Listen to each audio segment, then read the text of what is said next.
What? Hey, what's up, people? Peace and blessings, everyone. You want to go out and check Facebook really quick, make sure we're Yes, you know good? how we do at the beginning of every session because we know how technology does sometimes. So we're just going through, check our pages, and make sure that we are live Oh my God, I don't publicly. even know where my phone is. Hold on, this is so bad. And while you go grab your phone, I'm just going to make sure that my um privacy settings are on Okay, I'm all set. Let's make sure we're because visible. we are live. Happy Monday, everybody. Yes, Happy hello. Monday. So excited. Looks like we're good to We sound go. good. I can hear you well. What's up? What's up? Hey, to our live viewer, welcome to the Beauty Vault. We're just making sure we're live on all platforms and we're going to get into today's show. Oh, we look good. I can see us. Hey, you guys. Peace and What's up? blessings. What's up? All right. Shall we get into it? Let's get into it, boo. They'll All catch up. right. They'll catch up. They will. Guys, if you're joining in, make sure that you tag all of your beauty professionals Yes. because we will be talking to them today for the most part. If you are just stopping by or will be joining us later on, feel free to just share this because you never know who it could help. Yes. And if you're an entrepreneur out there, this could help you out as well. For sure. Let's hop into it. Peace and blessings, Terrell, T Brown TV. We are so What's happy up, that you are here with everyone? us. Yes. All right, Hey. guys. We're not going to waste your precious Monday night. We're going to jump right into it. Yes, we are. BB, you ready? I'm ready, girl. Let's go. Let's do it. Let's do All our right. intro. For sure. What's up, everyone? I'm BB Nicole. Peace and blessings. I'm Trin, and welcome back to the Beauty Vault. I'm BB Nicole. I am the founder of DHG Pro University, as well as salon owner of DeluxeHairGallery.co for the ones that don't know. That's right, girlfriend. And I'm the CEO of Totally Trend LLC. I'm your co-host here at the Beauty Vault, as well as your co-educator at DHG Pro University, bringing you guys natural hair care and locks. Super exciting. Yes, and I'm loving it. Loving it. So, speaking of exciting, yes. right? Today's episode is sponsored by yours truly, DHG Pro University, baby. Yes, tell them about that. Yes, we are a continued education platform that focuses on mastery training within the cosmetology field. And guess what, guys? Class is in session. So if you're looking to add a skill to your service list or to your repertoire, or you're looking to continue education, make sure that you guys check out DHG Pro University because we have 2 classes that are up and live right now. So get at the lovely BB Nicole, who is offering a micro-link class at the moment, Yes. or get with your girl Trin. I'm offering a general lock maintenance class at this very moment. That's so we offer freaking group dope. Sessions as well as one-on-ones. Let us guys know what you're trying to learn. Yes. So, how you feeling? How you feeling? You feeling good? I'm feeling good, honey bun. I'm feeling good. You know what? Let's go ahead and just check in. I should have read the screen. Let's do check in. What you sipping on? Let's just check in. What you sipping on? I had a pretty productive day. I actually didn't have any clients today. So I took advantage of the time to do a little bit of self-care. I went and got my fill-in done. Yes. My teenager hooked my head up. Did a little running around. Got to spend some time with my babies. I am in my 4th week of homeschooling. So I'm ready for the week. And I was really kind of grateful that I was able to have a Monday where I didn't have to work. That's pretty rare. So I'm feeling good and I'm feeling great. Today I am sipping on the rest of my Starbucks pink drink. I don't know if you guys are familiar, but I have the rest of my venti pink drink here that also has pineapple dried chunks and dragon fruit. That sounds delicious. So that is my mocktail. BB. Yes, honey. You had a big day today, boo. How are you feeling today? I did have a big day. I'm gonna be very transparent. My day started off rocky. You already know. I checked in with you early in the morning. My anxiety was a little over the top today. It was very heightened, so I've been kind of taking it easy, chilling, relaxing. I went to therapy today as well, so I had a relaxing day. Today I focused on like my mental health. But other than that, my day turned around and it picked up.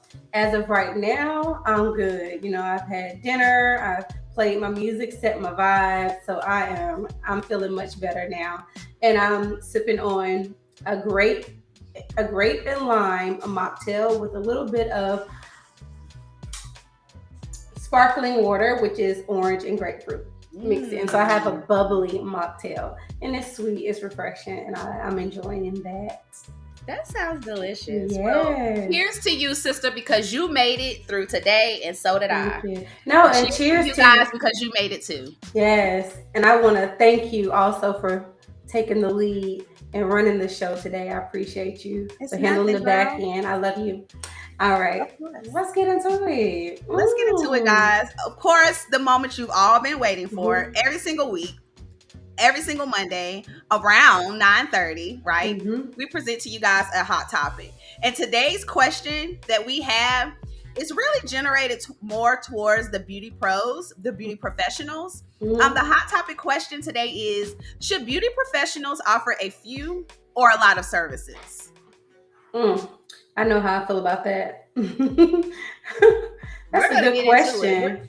We are definitely going to get into that. So should beauty professionals offer a few or a lot of services?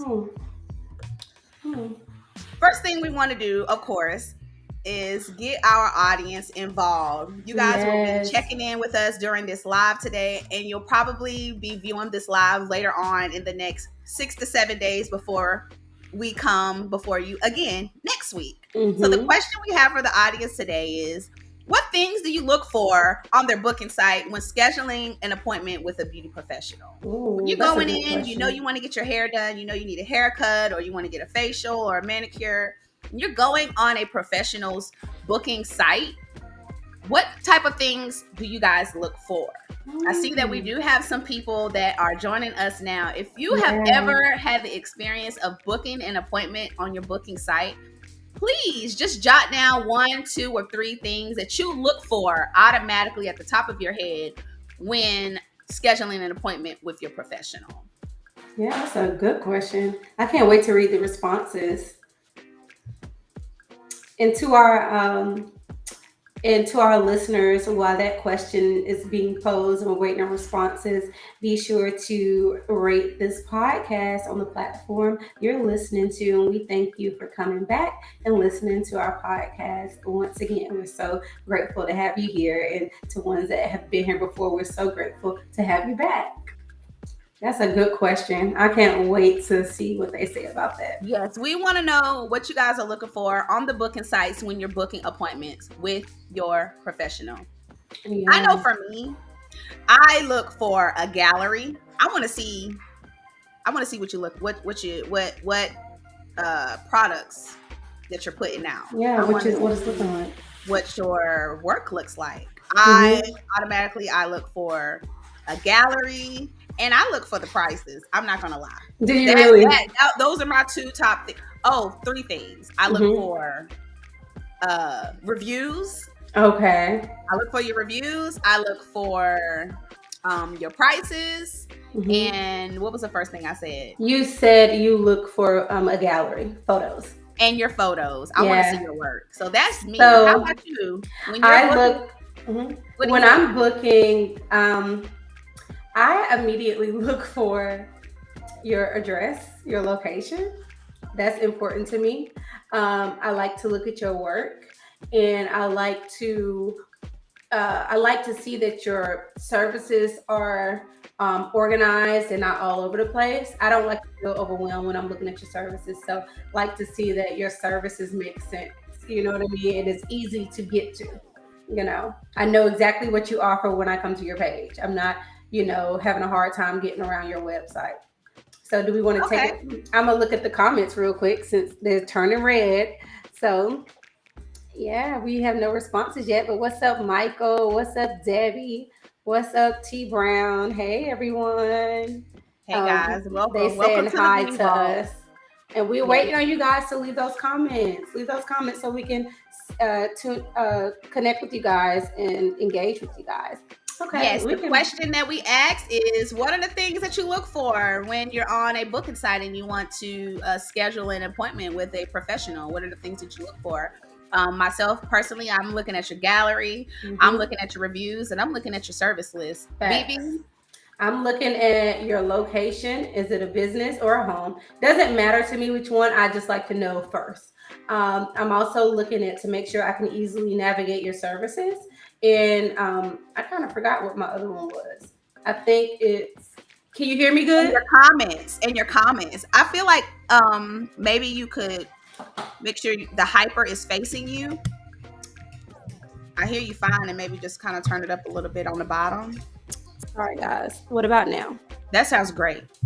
Okay. Yeah, I just want to make sure everybody's able to hear your beautiful voice. Yeah. Thank you so much. Thank you for stopping me and letting me know. Sometimes it gets crazy. Now we in there. You guys can hear loud and clear. We sound better. Do we sound good, you guys? Just let us know how we hear. Okay.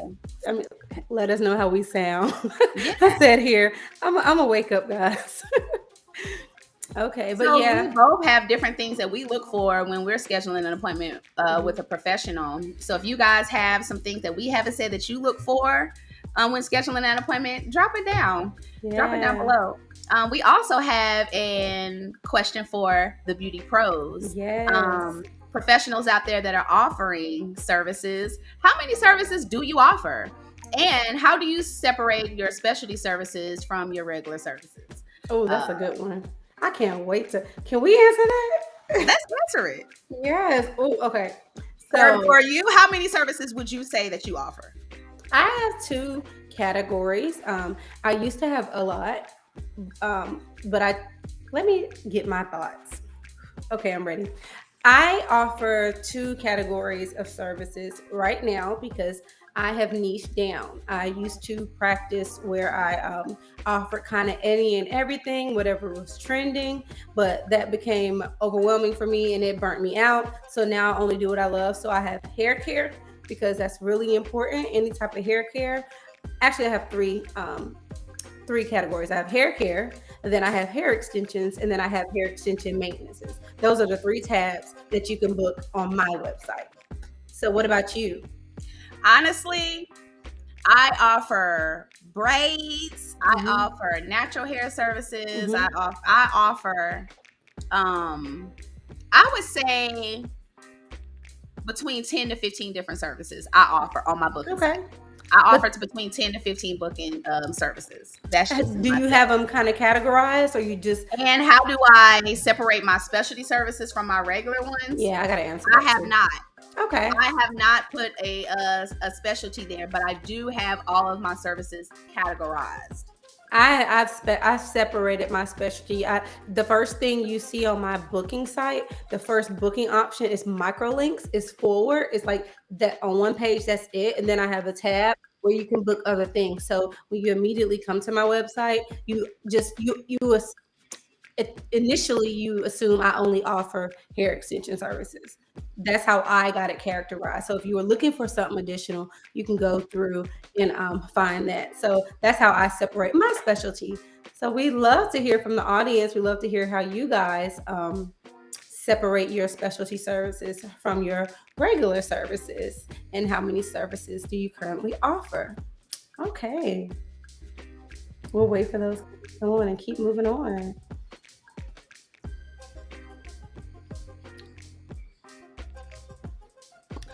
Well, yes. You know what I think?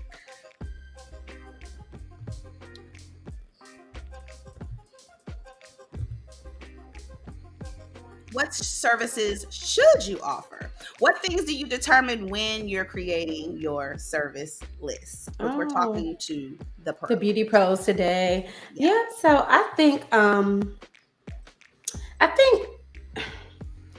it depends on what type of services you offer in general. You know what I mean? When I'll just speak for myself, when I am determining my service list, I think about personally what brings me joy, what makes me really happy, and I try to offer those services. I try to also consider what's popular in my area or what's lacking in my area, and I try to get some services, especially if I can offer it. I try to make sure I have some services on my list that people may usually have to go to another town for or a bigger town for. Like in Augusta, where I live, a lot of people go to Atlanta for microlinks and eye tips, and since I've started offering that and filling kind of that gap and that void for that service in my city, when people call me, they immediately say like, "Oh my God, I didn't know anyone in Augusta did that," or "Oh my God, I didn't have to go to Atlanta to get my microlinks," or I should have just came here. They may come in and find out that I do them in one of maintenance, and then they convert over to my client because now they don't have to travel. So I consider what's lacking in my community, in my city. I consider what I'm passionate about doing, and I consider hair care because that's what's important to me. My values, I care about healthy hair. I'm not the person that's going to take you and give you a weave if your hair is fried. I'm going to be like, girl, we going to get you right first, okay? So I care about the integrity of the hair, so I'm going to have some hair care. I want to stand out, so I'm either going to do what's popular or I'm going to do something that my city is missing or do something that's missing from the market in my area and kind of take over that area and, dominate in that. And then again, what brings me joy. So, what about you? The things I determine when I'm creating my service list, just to piggyback off of what you said, is um, am I willing to do the service? For sure. Is it going to be something that once I'm done with the service, am I going to be hating my life, or am I going to actually enjoy what I'm doing while I'm doing it? Am I passionate about it? Yeah. That is something that I definitely determine before I put it on my service list. How much time it takes me to provide that service. There's a certain amount of hours that I'm allotted in my work day. So there is a max amount of clients that I can take per day, because of the amount of hours that I offer. Right. So how much time is it going to take? That's something that I determine before I put it on my service list. Is it something that that I want to do? Am I going to be hating my life after I'm done? That's something that I definitely have to determine before I add it to my service list. Is it trending? Is it popular? Is it a style that's trending right now? Is it a style that is growing in popularity, or is it a style that's kind of fading out? That's kind of lived its life, right? Yeah. Time to expire this style. So those are things that I definitely determine when adding them to my service list. Whether or not it's trending, if it's current, or is it something that I even want to do? Yeah. I love that. How much time does it take me? And another thing I determine too is what is it promoting? Is it a healthy hairstyle? Is it something that promotes hair care? Or is it something that's going to require more maintenance after my client leaves my chair? Yeah, because you don't want them change the integrity of their natural hair. Yeah, I love what you said about how much time you have in your workday, because I feel like beauty professionals also have to consider what stage of life they're in, how much time and energy they're willing to put into their career, because we've been in this for over 15 years. We're pushing 20 years in the beauty industry. So how I hustled about 10 years ago was totally different than how I hustle now. Now my priority is family time and being home. So what you said about making sure that what I'm doing is going to get me in and out of the salon in a decent hour is important, versus someone who is in their hustle mode and they got hours to spare. They leaving work going straight to the club, or leaving work moving on to another hustle. They can really have a lot of versatility on their service list, because they have more time to give, the beauty industry. We're definitely in a place where, our children and families come first. We have time frames that we're working. Our salon and businesses aren't running us. We're definitely mature and to the point where we're running our business. We're not just out here trying to make every dollar and missing sleep and missing family time just for that money. We're setting the tone. So I think that's important to know where you are and what you're willing to give up to get to, that bag. Definitely. So, the services that you should offer are going to be specific to your individual needs and to your individual target marketed audience. That's a good one. Services you're gonna offer. Take those things into consideration when you're adding them to your service list. If there's anyone that thinks of anything else after they come across this podcast or listen to this podcast later on, make sure you guys drop the comments. Yeah, I definitely. Did we say we already said doing things that are trending, right? Definitely. Okay, yeah, definitely. You wanna stay current. I also have one. Also, stay timeless. You should always have something on your service list that is not ever going to fade out of style. Because like lace fronts and all these. Okay, an example: a natural silk press or a natural style, like a blowout. Exactly. That's timeless. That's classic. Someone is always going to get one. A sew-in with leave-out. That's classic. Microlinks are classic with the Wefts because it is a natural look. Natural finishes, classy, timeless finishes will never go out of style. Baby hairs and swoops and stuff like that, those are more trendy. So you want to keep that timeless. You want to do trendy, but you also want to have that balance and have some timeless. Pixie cuts, never leaving. You know what I mean? A haircut specialist, a color specialist, a natural hair care specialist, someone who just presses hair, someone who only does sew-ins. The braids. Braids are never leaving. We cannot release braids. Locks. That is a lifestyle. Hello, loctician. You know what I mean? So yeah, my beautiful co-host is the loctician, honey, the naturalista. But yeah, timeless and trendy. A good balance of both. Definitely. Those are definitely all things you want to consider. So yeah, just for sure. Review, how much time is it going to take you? What's trending? You want to make sure that you're staying current and you're staying hip on what's popular and what the people are getting. Does your workday allow you to provide these services? These are just some of the things that you are going to want to consider when creating your service list.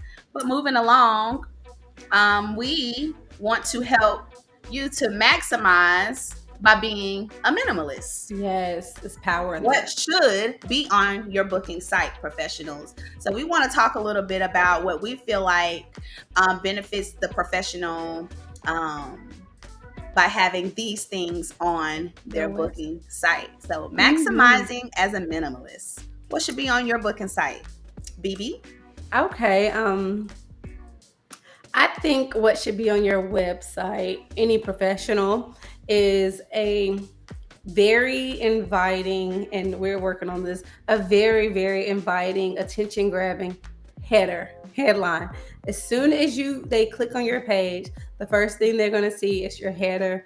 We got a few seconds. People move on. People are unimpressed. You could do video. People are loving video. We're on the back end integrating our websites, getting some new headings ready. But I think we'll just go back and forth. I'll do one and I'll let you do one. But I'll say attention-grabbing heading. That's the first one. Now you go. Yeah, so we are talking about what go on your booking site. So you could have a booking app that you actually use, or a booking platform that you use to schedule your guests, or you could have a website that you direct your clients to book from the website. Yeah. So whether you're using an actual booking link, a booking app, or you're having a website, these things generally can correlate on either one. Yeah. So as BB said, you want to have a catchy header. You want to have something that draws the client's attention in and, keeps them you there. almost want to sell them just based off of your head, and you want to grab their attention, get them interested, and to look and to see what you have to offer, look more into you and your business and your services. The things that I would definitely have on your booking site, your gallery. For sure. People, I know, just for me, I've said that twice already, and I'm saying it again because just from experience, I have a lot of people that inquire services from me, and the first thing they say is, hey, can you send pictures of your work? Hey, can I see some pictures of some things that you've done? And the easiest and most convenient thing for me to do is just to direct them to my booking site or my website, because these things have a gallery included in them. So as soon as you click on that link, it shows you a variety of services that I have provided, which gives them a clear indication of who they're booking with and what they're going to get from me. Yes. I also feel that they can have, we've already mentioned like a good header. We've already mentioned good pictures. We've already mentioned your services, have your services on there.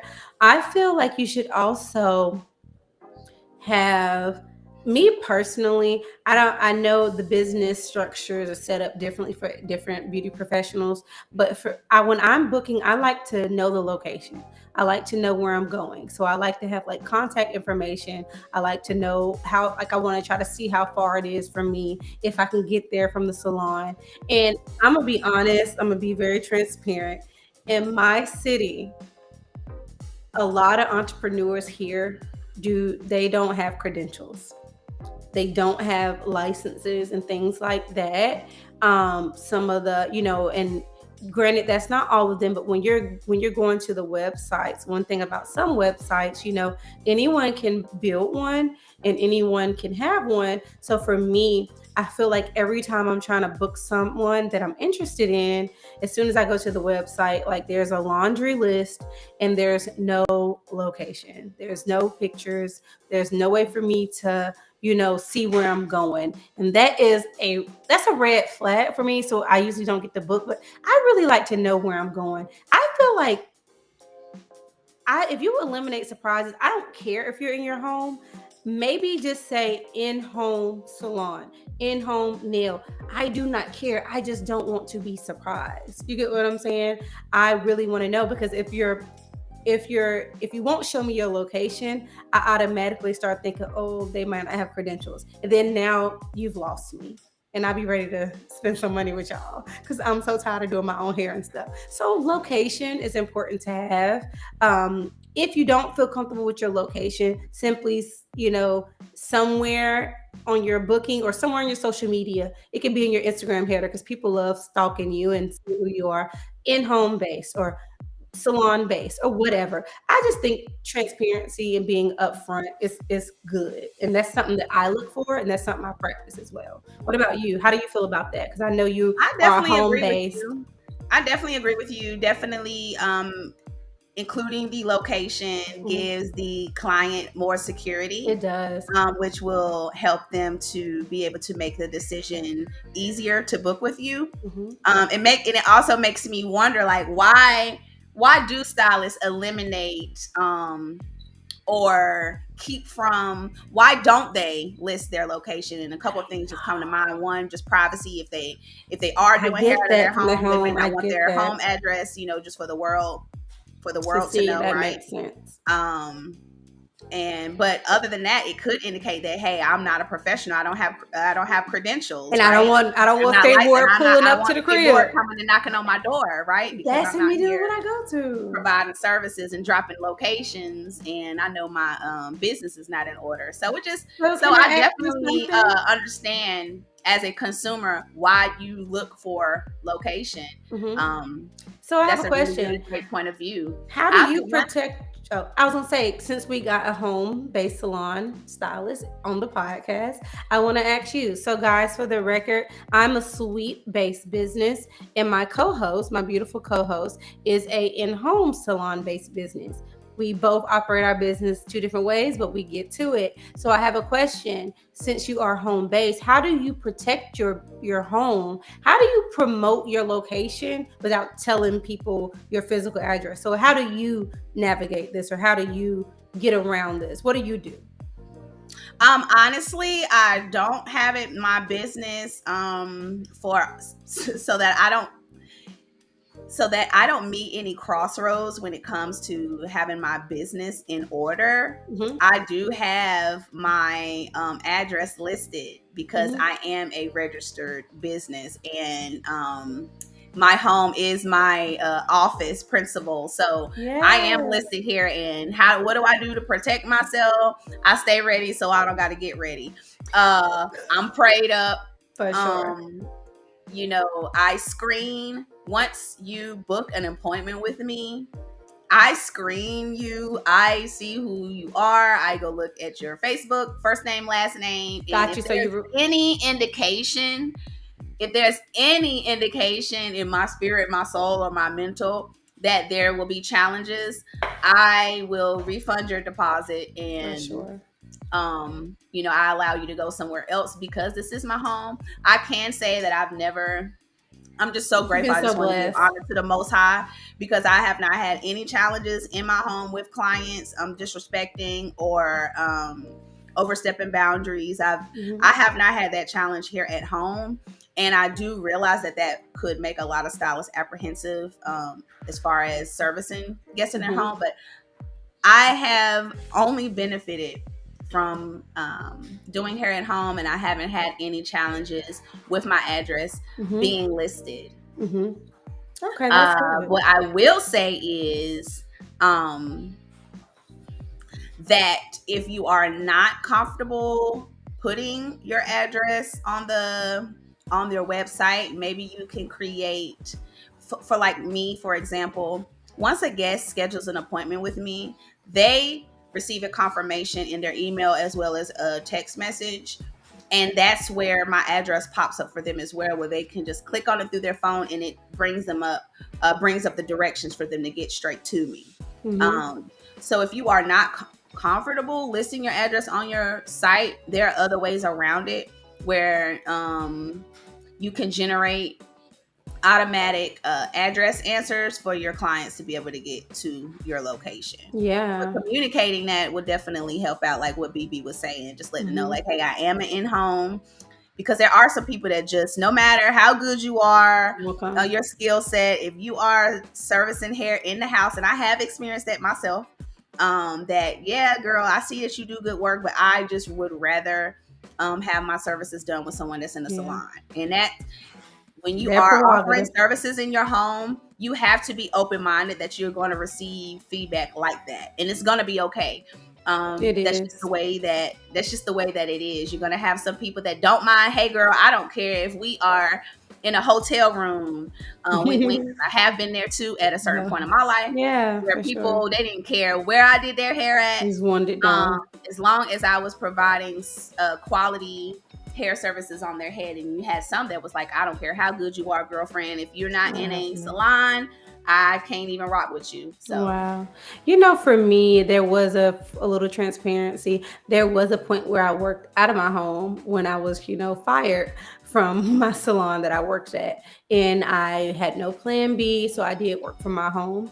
I was limited because for my comfort level, I only did my people that I was comfortable with. I didn't even take all of my clientele. I only took people that I had a close relationship with. So my income was limited, and I was more so, nervous and apprehensive about having someone there because my kids were little. So I felt like I couldn't work, and I only invited the clients that knew my kids because it was just like they didn't know how to turn off mommy's working. So for me, that didn't work. But I've been there. And I understand that sometimes it's a transition and sometimes it's just the best thing for you. So I don't judge. It's just, again, I am very uncomfortable asking people. I don't know why, but I am very uncomfortable texting the service provider saying, hey, do you have a license?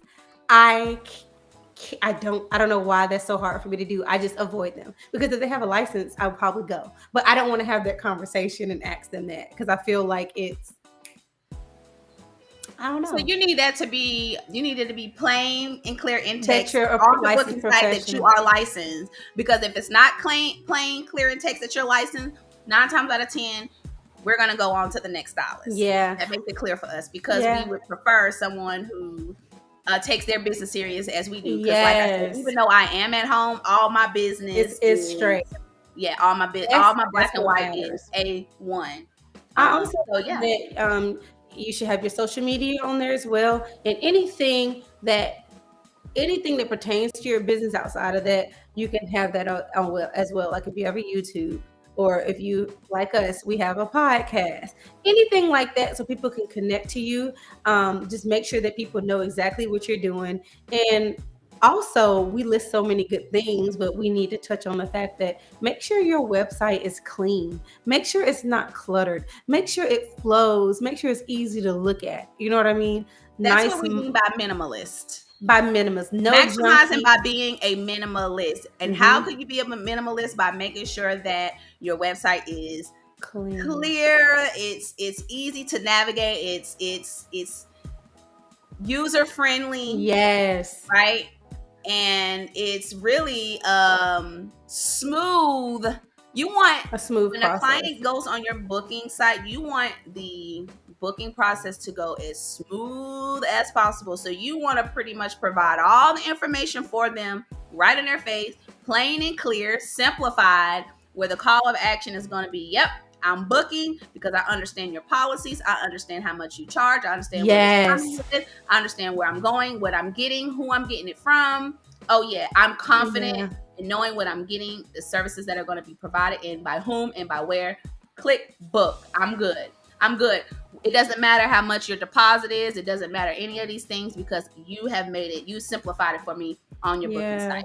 Another thing you want to look for me, another thing that should be on your booking site for me, have a couple of testimonials or reviews on there. Or my booking site, I actually use, I'll let you know what I use. I use Booksy.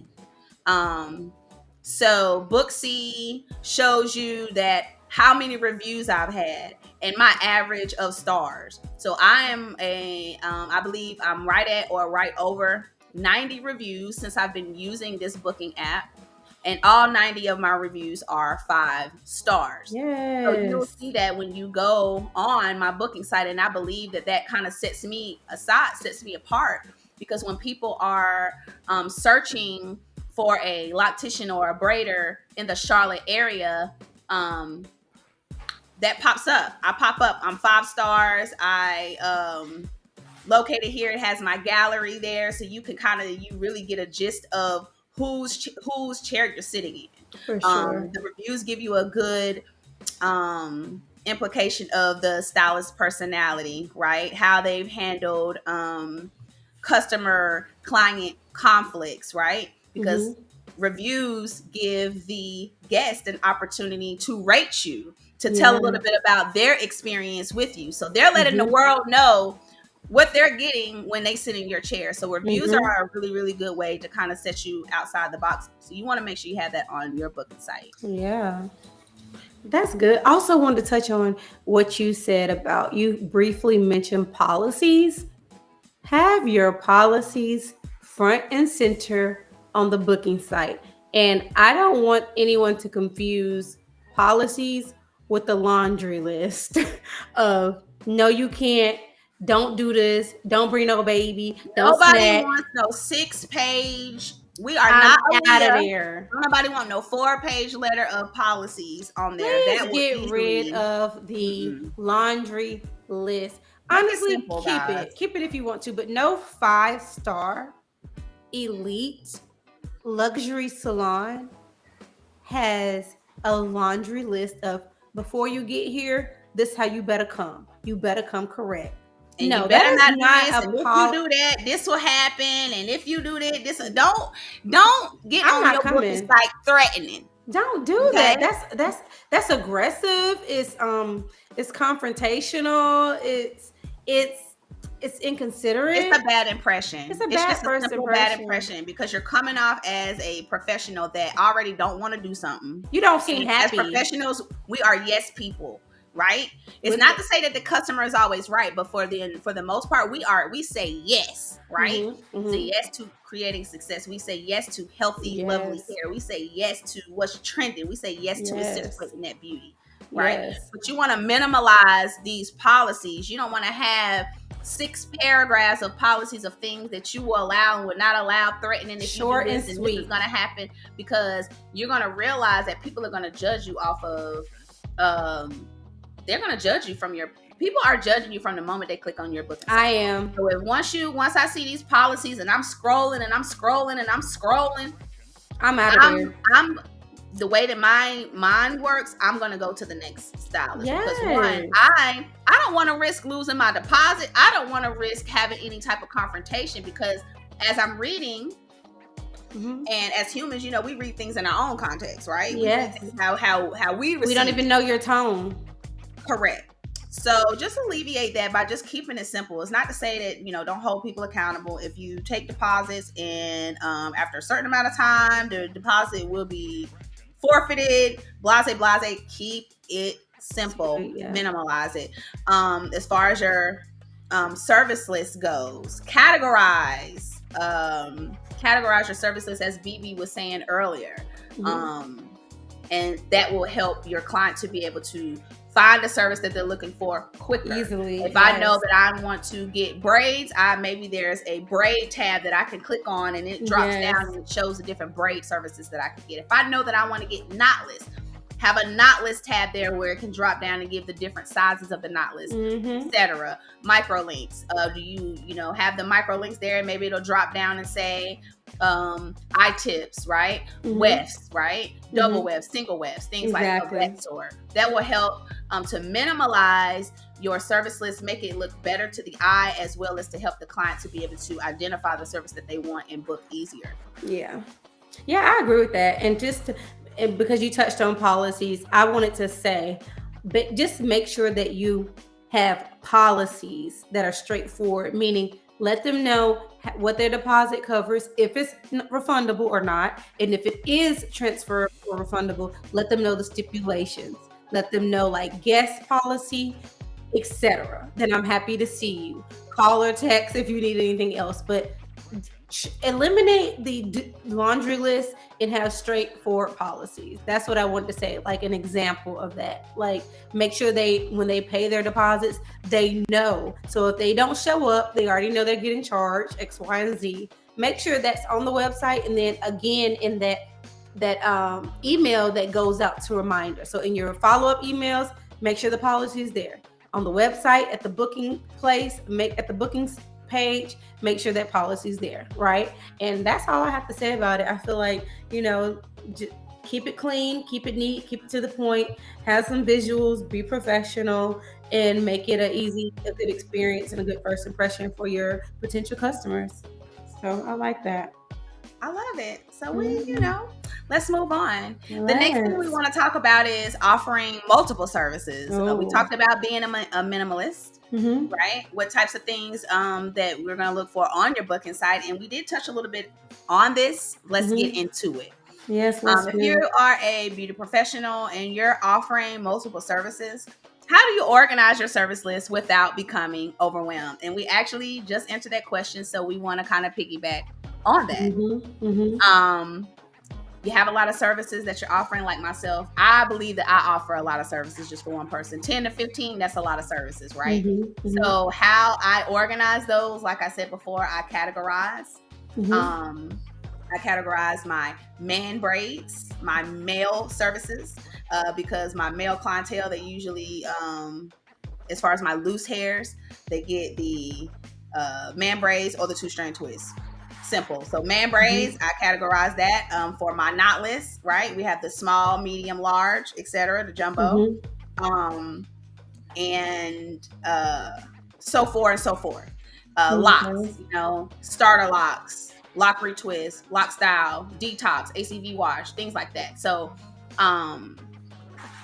instead of just having a bunch of services listed, Mm-hmm. my booking site allows me to categorize them. So you can click on the category Mm-hmm. and then it drops down. So that helps. That's nice. I believe that helps to organize my service list from keeping my clients from being overwhelmed and having to filter through so many different services to find the one they're looking for. Yeah. BKB? Oh, yeah. I was just waiting on you to finish. Yeah. So, as far as offering, that was great information, by the way. I like how you have it separated by like men's services and women's services because I only do women. So my clients, I only do women, so I don't have to do that. But that's an interesting bit of knowledge to have. So for me, I organize my service list. Number one, I want to be able to remember my services and remember what they cost. Um, and I organize them in a way that makes sense for my specialty or my niche.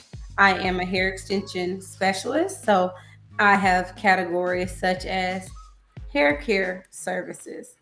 That's going to be anything to do with your real hair, whether it's a trim, a treatment, a natural style, a press, anything like that, or haircut. That's going to be in that category.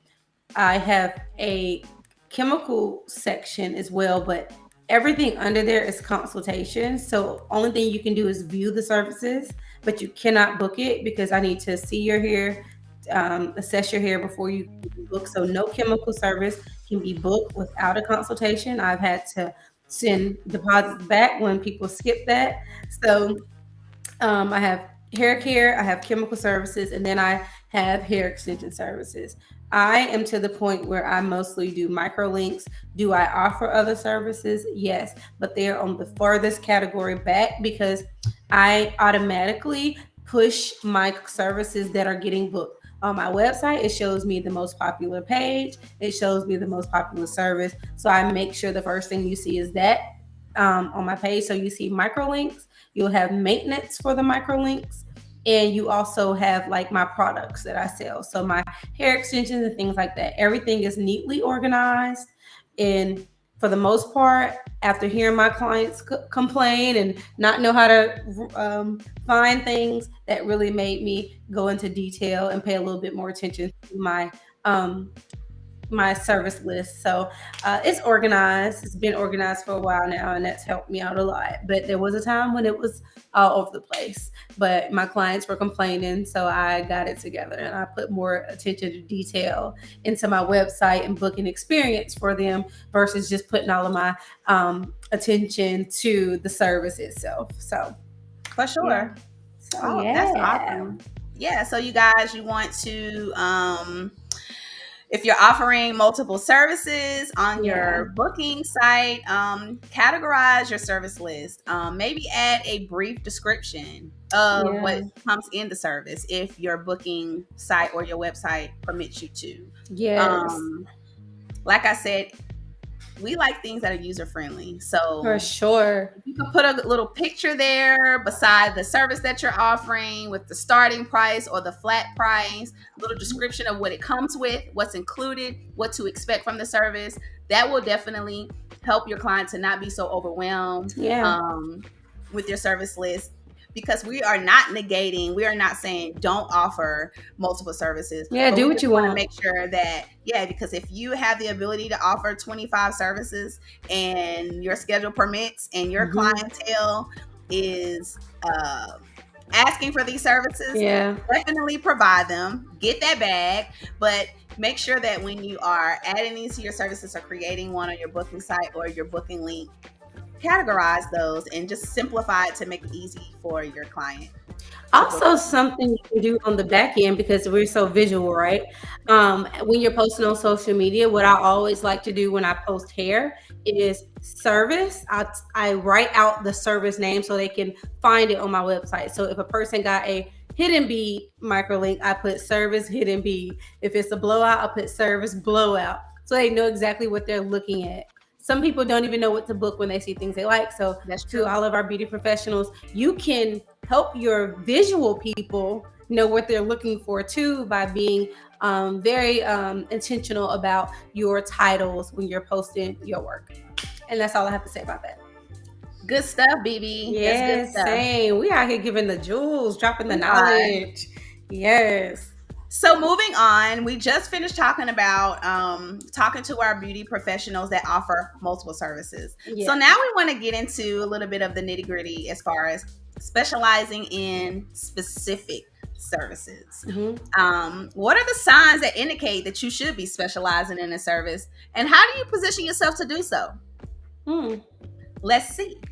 For me, I am actually in the process of rebranding, reorganizing, kind of cleaning up my booking link a little bit. It's a little outdated at this point. I've been using it for about 4 or 5 years now. So it's time to kind of clean it up, dress it up, minimalize it, right? Do all of these things. And so I am actually specializing in something, right? Specializing in locks right now. An indicator for me that let me know that I should specialize in locks was one, the word of mouth. Social media, like there were people, I was getting tagged in a lot of posts like, hey, I need my locks done. Hey, I want to start my locks. And I had a lot of people that were just referring me, a lot of client referrals. Even people on social media who had seen maybe my post of locks that I had started or locks that I have retwisted. So that was an indication for me to let me know that I should specialize in that, just because of the high percentage of people that were tagging my name, requesting my name in the DMs, like, hey, what products do you use? Or just shout outs like, oh, you do awesome work. So that kind of built the confidence for me and was an indicator for me, like, hey, go ahead and specialize in that. Your locks, you do really good in all of these services, but your locks, these are just a step above your other services. And on top of that, an indicator was the fact that I can really, it's muscle memory. I can service locks with my eyes closed. Like I literally can do all of the hand movements, the twisting, the palm rolling, the sectioning, the parting, basically off of muscle memory. So that was an indication to me, like, okay, I can do this service really, really good, exceed and excel in this service, and it doesn't take me 2 days to do it. Because a lot of people know that sit in my chair, I am a perfectionist and could be an overachiever at times. So you'll be sitting in my chair for about 3 or 4 days messing around with me. But locks, I can get you in and out no matter what. If you have 2 inches of locks or 34 inches of locks, like I can service you. So that was an indicator for me to go ahead and specialize in that. And how I positioned myself is I stopped advertising everything else. And what I meant by that was I started putting out videos and content and photos of just locks, or just putting it out there in social media world. Hey, I just want to do locks. Who wants their locks done? Who's next? And just promoting locks to get people kind of adjusted and familiar with what I do, with what I do, because we forget, right? Yes, that's social proof. You built your social proof. You built your credibility. I love that. That's really good. Thanks, sis. What about you? What was an indicator for you to specialize in microlinks? Girl, the indicator was, I'm going to be honest, y'all.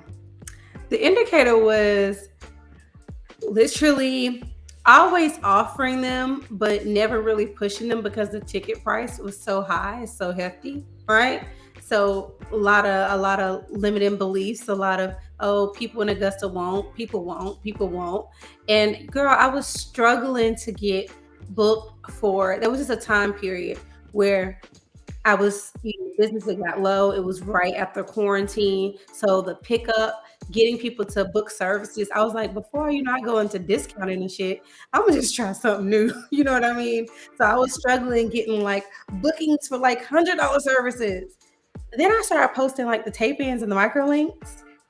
And I was like, God, what the F? You know what I mean? Because people started booking it. And I'm talking about, once I saw that I could make X amount of dollars on one service. I was like, oh, okay. I see what time it is. I see what time it is. So really, I was afraid to niche down until I saw the benefits. And then when I started doing the microlinks, then I started only, just like you said, I only posted the microlinks and I started doing the videos, making the YouTube and doing all of that and really pushing my extensions. And for the record, I started with extensions and I did hair care as well. So let me backtrack. I was doing natural hair care. Then I stopped doing natural hair care because I'm passionate about hair extensions. So I'm already offering hair extensions. And then I started tapping into some of the higher end hair extensions that I necessarily didn't think would catch on in my city because I thought that where I live, people just weren't willing to pay the price. So lo and behold, right after quarantine, people were coming back out and people were ready to get their hair done. And not only did I learn that when you niche down and only offer a select amount of services, people book more. They go on your site and actually book, and they will pay. When you look like this is all you do, and you the only one that does only this, you set yourself apart. So, supply and demand, baby. Supply and demand. And that was like God kind of definitely showed me like this is what you can do, because I did not think. I put it on the website. I had anxiety putting the proper price. I was typing in the booking amount and I was like, nobody's gonna do this. Somebody's gonna book this. They gonna look at my page and they gonna share me on social media and be like, look at this fool. You know what I mean? But they didn't. They just booked. So girl. Well, how did you position yourself? How did the transition look like? The transition looked like, it looked like, okay, number one, I positioned myself as a hair extension specialist, but I never forgot to mention that I'm also a texture expert, because all I've worked with is texture clients. So what set me apart is that all of my clients have no relaxer. So now you have all these natural girls who want versatility too. So every time they go to get a set of extensions, they got to get their hair pressed. They got to get all of this, where I can throw the extensions. Y'all know my fro is big. So we can throw that extensions in, throw the texture in, and you get to wear your curls. Curly extensions really set me apart. I remember one of my, back then, viral was like 1,000 views, and you know what I mean? I remember some of my videos getting posted, like some of the natural pages, and people like, that's their hair? Is that extensions that their hair? But I tapped into the natural curly market, and then I tapped into the hair extension market. So I kind of had like a double, what do you call it? Double specialty, really. So any curly girl that wanted to get their hair extensions done, they didn't have to worry about heat damage, and they didn't have to worry about it not looking real. So I posted content that I showed them that, oh, this is not her real hair. And that's what really set me apart, making it like basically saying, can you believe it's a weave? Basically, that's how I targeted. And then when I started doing more micro links, I decided I was going to post every single thing that I do, if I can remember, but I'm gonna record everything that I do during the service, and I'm gonna start posting about it. And that helped me a lot. So that's really good. That's good.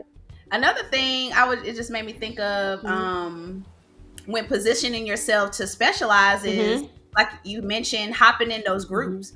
Social media is like number one for marketing. Yes. So Facebook has groups that you can join where, especially for the beauty industry, there are so many different beauty groups that I'm in. That's a smart one. When I started to specialize in locks, I would just drop a post in a group here, drop a post in a group there, and I was getting such a tremendous amount of feedback that really worked for you. Gave me that confidence to move forward. Groups never work for me.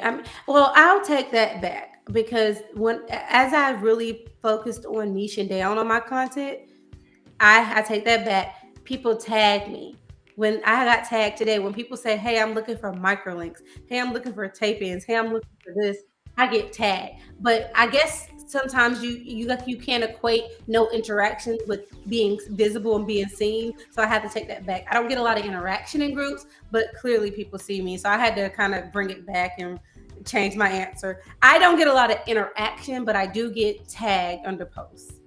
So Yeah, so definitely, I guess what I should have said was take advantage of social media to build your social proof, because that's a way to position yourself. That is. Putting it out there that you provide those services. You know, between me and you, what we do as educators, what's another way that they can learn to specialize or find a specialty? Wink, wink. DU. Let them know, BB. So let the people know. So, guys, I want you guys to know, yes, this is a quick ad, but it's important for anyone that is struggling with the industry, the beauty industry, and you can't quite stand out, or you need a mentor, you need some guidance, or you simply can't decide on what you want your specialty to be, or you need help standing out in the beauty industry. I just want you to know that our education is focused on mastery. What that means is we take our time and we teach you how to master technique, a specific technique. I am a hair extension specialist. I teach you how to master hair extension. So right now, my courses that I offer are the microlink. We're going through microlinks right now. It's very popular and it's one of my top services. So it made sense for me to teach you how to do microlinks. Microlinks are high ticket price and they are timeless. They are very natural, meaning they're not trendy, meaning in 10 years, 15 years, 20 years, in pictures, they're going to look good. And just like we talked about earlier, whenever you are thinking about the services you want to offer, you don't always want to lead only with trendy styles. You want to pick services that are timeless and will never go out of style, will never go out of date. So I can teach you hair extensions and teach you how to master that. And Trin, you can let them know what they can learn from you and what they can master with you, and tell them about your class that you have coming up. Yes, you guys. I may be reaching, but I feel like at least 75-80% of the brown people are natural now. So you guys are learning how to take care of those natural curls, those coils, those tresses, and I am the person who's going to coach you to success with that. I am offering a lock class right now because, as BB said, locks are not going out of style. Locks have been here since the ancient times, before BC, and they will be here. And AC after. I mean AD, not AC. They were here before us, and they will be here after us. And that's a fact. Throughout my career, I realized that there are a lot of voids and miscommunication when it comes to servicing locks, or even maintaining locks, or having locks as a lifestyle. Yeah. And throughout my experience, I just noticed that I had a skill that a lot of my proteges were lacking. So for sure, with my experience and expertise, my goal is to train up and to coach other professionals that are in the natural hair care world and bring you guys to an elite level where you are servicing locks just like me, with your eyes closed, just off of muscle memory, and you're getting tagged left and right to service people's locks. Yeah. I also want to piggyback on, you just mentioned your passion and your why. And I'm going to be honest, with my why, as a beauty professional, as a mother, as someone who does not spend all their time, I am at a different place in my life. So just consider, where you are as a professional. I'm at a place in my life where raising my children and being very involved with my children comes before spending 12-hour days in the salon. That does not work for me anymore. And it stopped working for me for a long time ago. So when I tell you that I can go to work for 4 to 5 hours or 4 to 6 hours and make X amount of dollars, versus I used to have to work 12 hours, take so many people to make this amount of money that I make with microlinks. And I'm just like, people need to know about this. I am somebody, don't get me wrong, but I am regular just like you guys. So if I can do it, you can do it. What I can make from 9 a.m. to 1 p.m., is a lot different, and some people don't make that until about 2 weeks. You know, I'm gonna be honest with you guys, and I feel like it's very tacky to talk numbers, but I just want you guys to know that service alone, microlinks range, and this is just like my lowest end one, which is the TDM hidden bead method, that starts at 600, anywhere from 600 to 650, just installation. That does not include retail, that does not include color, and that doesn't include none of that. So you're looking at about 150, 160 per row, right? And all you need is 4 rows. All the client needs is 4 rows. And when you're a professional, when you get to a certain speed, you can complete a row in about 15 to 20 minutes. So do that math, 15 to 20 minutes times 4, just for installation.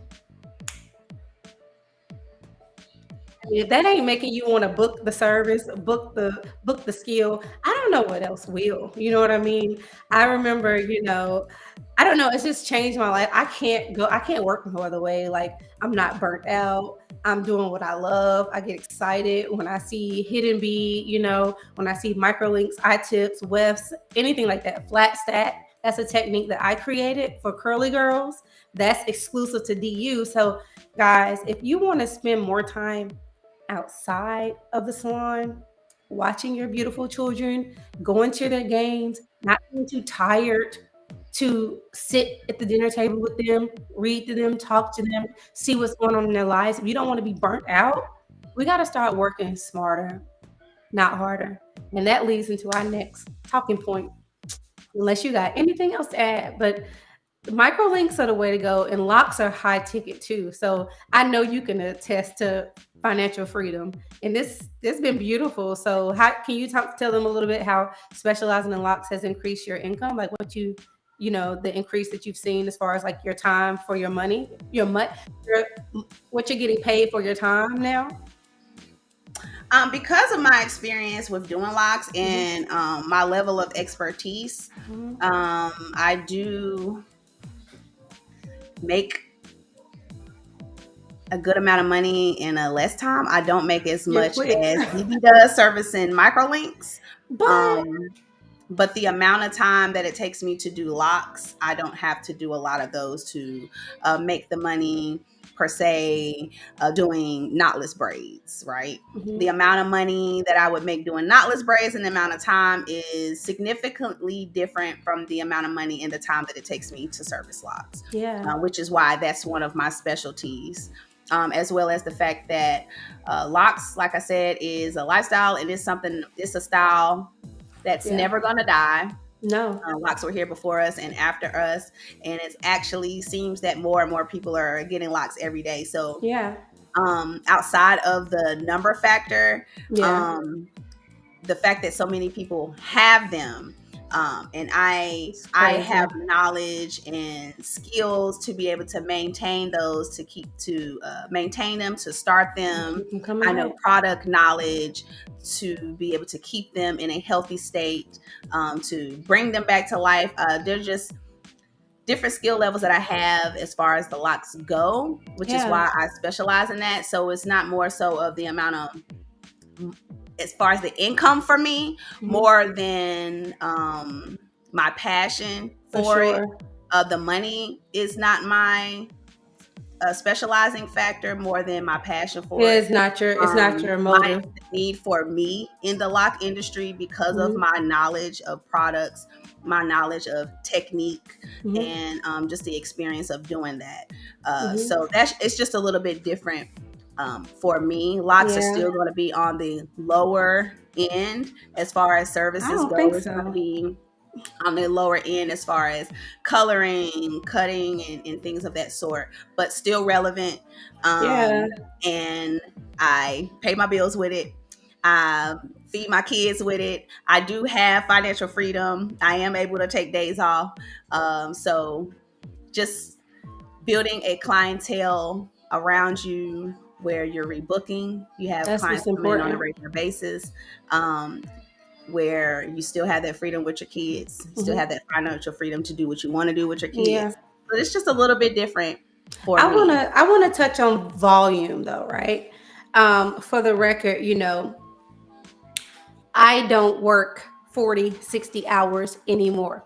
So where I am now, I'm taking probably comfortably about anywhere from like 10 to 12 or 10 to, I would say like 10 a month of microlinks. I offer other services for the record. But my point is, if I was in my hustling phase where I was spending 12 and 20 hours and stuff like that in a day on my feet in the salon, the potential. I am not in that phase anymore. So I am not going to, I don't, even though I have the potential to make even more with microlinks, I don't work myself to the bone. I'm not taking 5 people a day. My max is 2 a day with microlinks. You know what I mean? I'm not taking no more than 2. I could get greedy and do more, but where I am in my life, that's not my purpose. Finances is important for my security, but it's not like, I'm not looking to be behind the chair much longer. I'm not looking to be behind the chair, standing on my feet, trying to take all of Augusta for microlinks. I'm not. I'm going into education. I'm only going to be doing microlinks for the fun of it, just because I want to keep my hands and keep my skills up to par. So if you are someone who are still in that hustling phase and you're dropping 10, 12 clients a day, you got an assistant, you got a salon that's staffed with 5 or 10 girls, and you book these services and you get this education and get these classes for your team, imagine what they can do.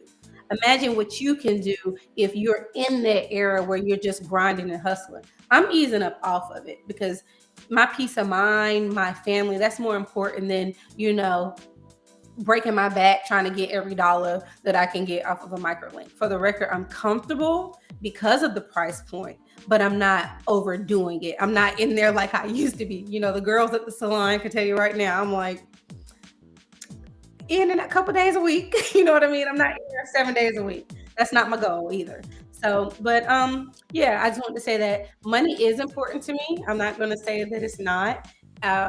When I don't have to worry about what I'm making per service, I know that I'm secure and I'm going to get, I'm going to get paid what the value is. I can enjoy it. If I'm worried about I got to do this and that to make my bills, I cannot be passionate about what I'm doing. So money is important to me. That comfort level, that security is important to me. That's why I niche down and I offer high ticket services. It's not that I want to do a lot of them, but at the end of the month, I don't want to worry about what's got to get paid. You know what I mean? I don't enjoy that. So for me to remain passionate, I niche down. Because when I got to worry about rent and stuff like that, it's not a good time. So niching down has helped me kind of avoid like burnout. So what about you? I agree. Mm-hmm. I agree. So money is a factor. It's not the only, but it is important. Money is a factor, but it should not be your for me. It's not. It's for me. It's not my starting factor. No, and also me, my first factor is passion. Passion for sure. That's number one. And then I should be getting paid for my value and for the time and the services that I provide. And I also want to mention, no one, unless you are at a certain starting point, you're not going to be able to skip the process. For the record, I had to build social proof to get booked. I didn't come out the gate. People want to book. I came to a new city and no one knew me. You get what I'm saying? So where I'm at today, just know that when you're getting education, it's a process. You're not going to come out of classes and jump right into the industry and get exactly where your educator, may be or something like that. Or for the case, you're really fast. Most of your students aren't going to come out the gate, being able to knock them down real quick and do them real fast and service a high volume amount of clients. That takes practice. And over our 10 years in the industry, we've been practicing and perfecting the process. So I try to be very transparent. You don't get to skip the process ever.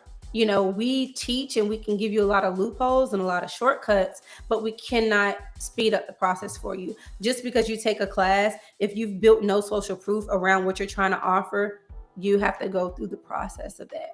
No one's going to believe you're a specialist after one day. You have to earn that privilege.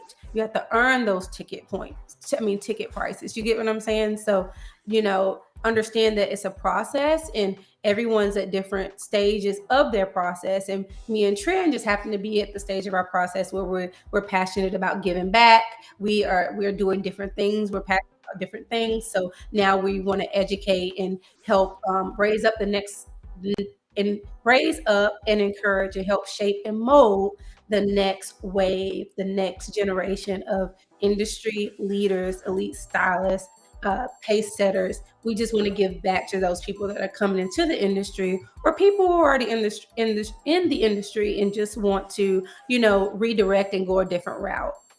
So I want to be clear on that. Like, there's a process with everything, and you can't skip the process. You don't get to cheat the process. So yeah.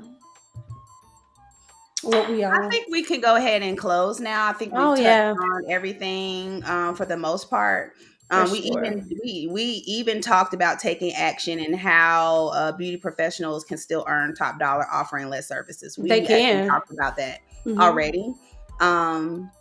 So I think we're in a good place to kind of wrap it up. We've been on for an hour and 15 minutes, which is like 15 minutes over. Yeah, because we weren't even trying to do that. I kind of got lost in that. But we really had a really great session today. It was filled with a lot of knowledge.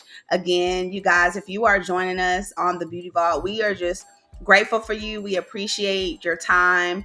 We appreciate each and every person that's watching this live now and that will come across this live later on. If you know any beauty professionals that are in the industry and looking for guidance, looking for continued educational classes, looking to gain a skill, need some coaching, need some success coaching or mentorship in the beauty industry, and you know them and you feel that this podcast will help them, tag their name, connect us. This Beauty Vault podcast is a way to connect us to other future professionals, as well as potential students, as well as our clients. This podcast is a catapult to be able to help DHG Pro University to gain the social proof, right? And to help you guys to feel more confident in taking control of your continued education and signing up for a class with us. And this is also a platform where we invite clients, where we invite our social media followers and network, and we invite other future professionals to join in here with us. This is an open platform where all opinions that are full of love and lack hate. This is a platform for you guys to be able to state your petitions, let us know any questions or challenges that you're having in the industry. And this gives us an opportunity to research and give you guys answers to help you to grow your business to an elite level. Yes. Yeah, I like that. I don't have nothing else to say. Well, that's what's up. As always, I thank the Most High for my beautiful, beautiful co-host, co-educator, business partner, and sister. I'm grateful for each and every person that got on the chat, commented, shared this. We'll watch it later on. Catch us live each and every week at 9:30 p.m. on Mondays. I'm Trin. I'm BB Nicole. And thank you guys so much for joining us tonight on the Beauty Vault. We'll see you guys next time. Bye.